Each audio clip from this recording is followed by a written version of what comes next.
Residents of Oakland, why the hell would you allow the city to build a dedicated bicycle lane on Bancroft Avenue? That makes absolutely no sense whatsoever. As I have stated before, I don't live in Oakland. I grew up there and have fond memories of the city.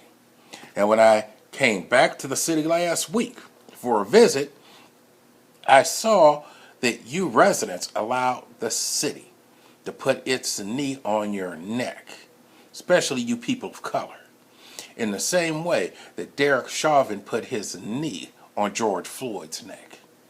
And just like Floyd died slowly over more than an 8-minute period of time, East Oakland is dying a slow death. Just as other officers helped Chauvin end a life, Libby Schaff has had help from the city council members. And just as bystanders stood back and watched a man die without doing anything to stop it, you East Oakland residents are not doing anything to save your own neighborhoods from death. As I've been talking and you've been watching the video, have you seen even one single person using the bike lane? No. And I'll even play the rest of that Bancroft Avenue video at the end of my commentary. But you won't see anyone because no one was using it. The city removed a lane designated for vehicle traffic, which bicycles could have also used, and made it a dedicated bike lane for no good reason.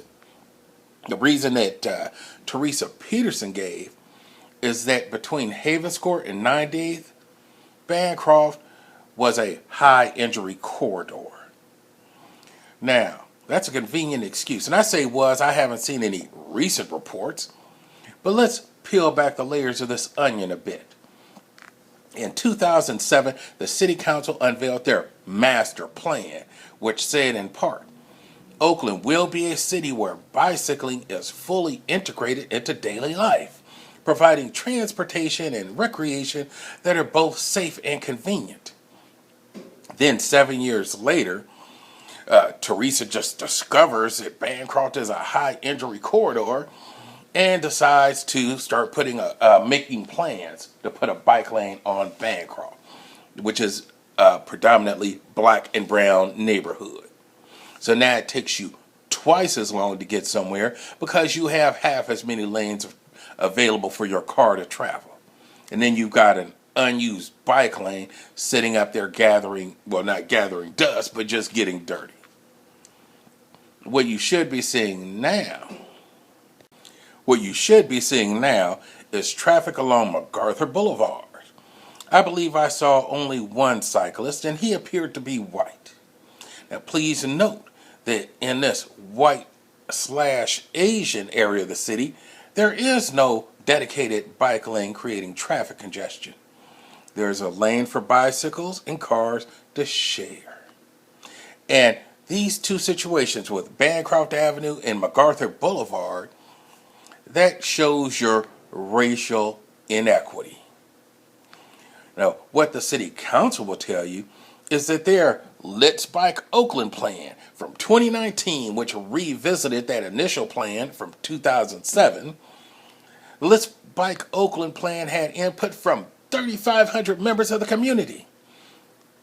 What they will not tell you is how many of those community members thought it was a great idea and how many informed the council that it was the dumbest thing they ever heard of, but had to then sit back and watch the council implement it anyway over their objections. I believe the council may have been required to hold public hearings, but I know they are not required to listen to what you have to say, especially if it does not align with their beliefs. The council will also tell you that there was a community advisory committee with this whole Let's Bike Oakland situation in 2019. Yeah, there was. 28 members. 4 of them were residents. 7 of them were members from the council or the mayor's office. 12 were members of bicycle-related organizations, and 5 from organizations like Transform CA, Outdoor Afro, and the East Oakland Collective, which is headed by Candace Elder. And if you're watching this, Candace, I think we should hook up. But my point is this, look. The majority of people who decided to do this to you, black and brown folks, had a vested interest in the project. The government representatives can then take this money and maybe direct some of those funds over to their buddies. And the businesses who were for ruining the lives of black people, such as Cycles for Change / the Bikery, which is conveniently located at 1246 23rd Avenue, Oakland, California, 94606. And when I say they're conveniently located, I meant they're conveniently located for white people. That's right. Look at where the shop is located. You don't see too many black people up there.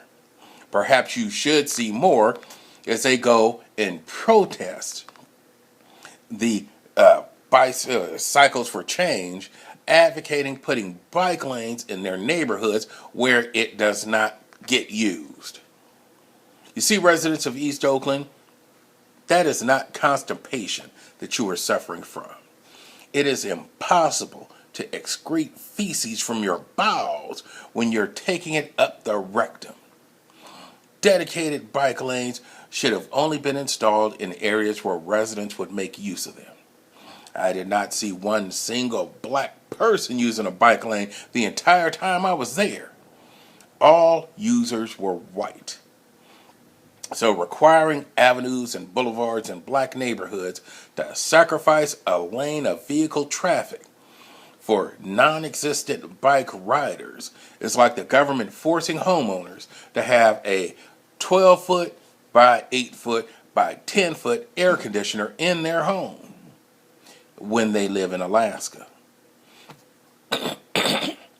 The city has created an inconvenience for black and brown people by forcing them to give up space in their home / neighborhood so they can have a product that they have no use for.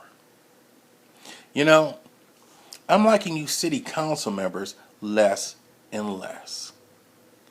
People, come back for part 2, where I explain how this is part of their traffic calming strategy in an effort to get you to give up your car.